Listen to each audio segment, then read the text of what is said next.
Beef with I ain't Mac gonna Block, lie. Brick Squad, He was Mikey. big as hell, but them jeans is still too fucking little. Like, he's sagging and they still high waters. Is crazy. All right, man. What it do, YouTube? It's your boy Key coming at y'all boys with a brand new video. And today, we're finna go ahead and tap into another video. But before we do that first, I need to make sure that y'all like, comment, and subscribe. Y'all tap in with your boy. Tune in, man. Make sure you like, comment, and subscribe. Hit the post notification so you know when I upload. And with that being said, man, let's go ahead and lock in. Loco, real name Gene Green, was from Chicago, Illinois. He was a member of a set called Lowlife. Lowlife's block resides on 65th and Low. Lowlife consists primarily of black disciples. They beef with I ain't Mac gonna Block, lie. Brick Squad, He was Mikey. big as hell, but them jeans is still too fucking little. Like, he's sagging and they still high waters. Is crazy. World, CMB, and WWG. They are allied with 600, O-Block, and Lamron. Loco had a notorious reputation in the streets. His associates nicknamed him the Devil of Low because he sent a bunch of his ops to burn with the devil. The crazy thing about Loco is that he was nearly 7 feet tall.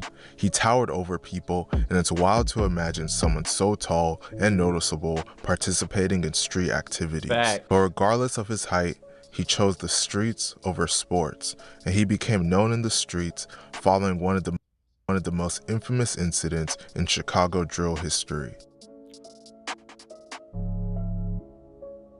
Around 2011 and 2012, the Chicago gang culture began to receive major publicity due to the rise of Chicago drill music.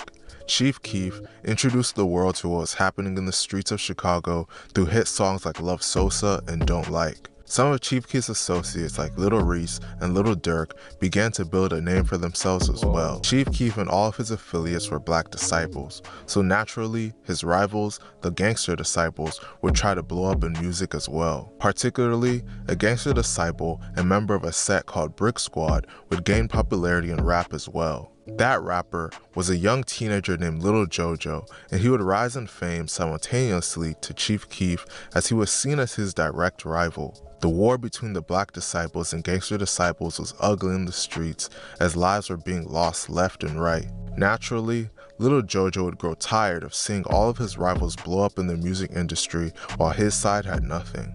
One day, Little Jojo decided to release a diss track called BDK, standing for Black Disciple Killer, in which he dissed every black disciple in Chicago. This started a whole movement and made it popular for people in Chicago to diss the black disciples. There's even a video of famous black disciple rapper King Von's sister shouting out BDK at this time, thus showing how popular the movement So they got was. some money. Keep it on me. It's cheap. That L's for the odds. You already know that. L's up for my Brick Squad, nigga. D-Block shit, man. RPI Man, you gotta shout out me, man. Shout out my nigga Capo, you already Shout know. out to Capo on the My camera. boy P. Rico out here, already know Rico we from getting No money. Lacking, man. No lagging, homie. No Shout out to the lagging, squad, you already know. Never lacking, man. Let me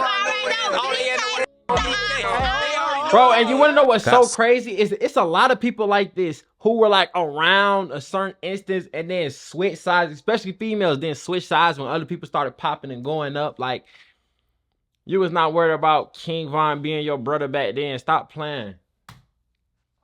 Put a massive target on Little Jojo's back and made people eager to kill him. One of the people that hated Little Jojo the most was a black disciple named Little Reese, and he stated in an interview that he knew Little Jojo would have serious problems coming his way since Chicago is full of black disciples. Speaking of his brother, man, you know, he made the whole BDK song. You know, what was your reaction when you first heard the song? Shit, I was like, shit, he gonna have some problems coming his way. Was like a lot of people mad, like a lot of BDs mad about that? Hell yeah, you saying BDK and you in a city full of BDs, you don't think they gonna be mad? Like, say for instance, if you was a gang or something and you diss a whole nation, you don't think the whole nation gonna be mad at you? Oh yeah. That was a terrible example, but he got his point across. Now, when that happened, man, I heard that like, it was like a lot of people really with the song, man. Did you guys see that a lot? No, hell no, cause where I was from, it ain't nothing but BDs.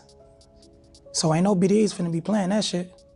Did you ever run across anybody bumping it down the street or anything? BD. Hell no. BD. BD. What the fuck? Eventually, people would come to take Jojo's life. On September 4th, 2012, Little Jojo and his clique traveled via car to O Block. En route passing by the area, Little Jojo and companions recorded themselves taunting Little Reese. The exchange concluded with Little Reese shouting that he was gonna kill Jojo. They calling for them racks, they from the office shit. Boy, I'm trying to tell y'all. Boy, you gonna watch this. Boy, you a bitch, boy. Hey, bitch, you little bitch. Yeah. What's wrong with you? Hey, I am Brick Squad. Yeah, Brick Squad, boy. What you talking about, boy? Whoever the fuck in their Camaro either turn it off or put that bitch in drive. They were ready to get the fuck on. We ain't for nothing. We ain't die heirs, man. Later that day at 6:13 p.m., Little Jojo shared on his Twitter account that he was on the 6900 block of South Princeton Avenue on Chicago's South Side. Police reports state that approximately 7:30 p.m., shots were fired out of the front driver's seat of a sedan vehicle at Little Jojo on 70th and Princeton Avenue as the vehicle was riding eastbound on 70th Street, west of Princeton Avenue.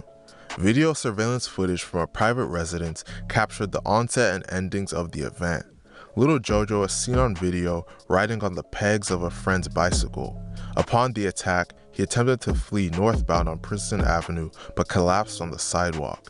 The unidentified bicycle rider, companion of Little Jojo, is seen running in the opposite direction of the shooting on the camera footage. Jojo was transported to University of Chicago Medicine Comer Children's Hospital, where he was pronounced dead at just 18 years old. 6 9mm shell cartridges were found at the crime scene. It is widely rumored that Loco was the gunman in this incident. Loco was a die-hard black disciple and didn't tolerate any disrespect towards them. Friends of Loco have hinted on numerous occasions that he was the alleged killer of Jojo. However, this has never been officially confirmed as no one was ever charged with this murder. Following this incident, Loco would allegedly continue to kill. Pussy. On January 26, 2017, an affiliate of Brick Squad named Husi, real name Hussein Parr, was walking in the 7000 block of South Princeton when someone in a dark-colored SUV opened fire, hitting him in the chest and both legs. He was taken to Stroger Hospital, where he was pronounced dead at just 17 years old. It is widely rumored that Loco was allegedly the gunman in this incident, but he was never charged for it. Loco would allegedly kill another member of Brick Squad after this. Damn, nigga! On February 10th, 2019, a member of Brick Squad named Little Don, real name Donovan Harris, was standing outside at home at 4:20 p.m. in the 6600 block of South Harvard Avenue when someone approached him and fired shots. He was shot in several parts of his body, including his chest, hand, and foot. He was taken to the University of Chicago Medical Center, where he was officially pronounced dead at just 20 years old. It is widely rumored that Loco was the gunman in this incident. Loco would allegedly kill again months after this. God damn! R.I.P. everybody who passed away. On June 12, 2019, a Mac Block member named GHE Savo, real name Terrence Sewell, was standing near the street with another man and a woman at about 12:01 a.m. in the 6600 block of South Halstead Avenue when a group of men walked up and opened fire. Savo was shot once in the back. He was taken to the University of Chicago Medical Center, where he passed away at just 21 years old.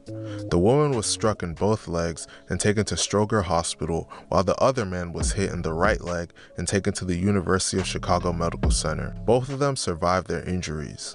It is widely rumored that Loco was allegedly one of the gunmen in this incident. A little under 2 years after this, Loco would pass away. On March 27, 2021, Loco would officially pass away at just 28 years old. The cause of his death is not publicly known, but there have been various theories thrown out online. There's a theory that he was shot years earlier and then died from complications from the old wounds. Which is the real There's been theories that he died from cancer or an overdose. However, people around him have said that he died from natural causes. His death was not ruled a homicide, so the prior shooting theory is most likely false. I don't know, but you know what they say? They say them real tall people, they be having their own issues. Like, I don't know how to really explain it, but they be having their own issues, back pain and all type of stuff. You know what I'm saying? So with a blessing, it still comes I don't want to necessarily call it a curse, but you know what I'm saying? It's a downside to it as well. So with that being said, man, make sure you like, comment, and subscribe. Y'all get in the comment box. Y'all tell me how y'all felt about Loco, the 7-foot-tall Chiraq assassin. I ain't gonna lie, bro. How the fuck? That's what, because a thing that Tay Savage said, and not Tay Savage, Tay 600 said, Tay Capone, he said that there's a dude from 051, he tall as shit. They said every time he came through blowing or shooting or doing whatever, or even if they slid down their block, they knew exactly who the fuck it was because he was just tall as hell. Like, everybody else from 5'7" to 5'10". Some people who are considered tall maybe might be 6'1". Like a Melly, he was like 6'1", 6'3", somewhere in that range. C-Day, those people were tall compared to them. Yo, you are over tall being 6'7", 7 foot. But with that being said, make sure you like, comment, and subscribe. Get in the comment box. Tell me how y'all felt about this video. And with that being said, man, we gone.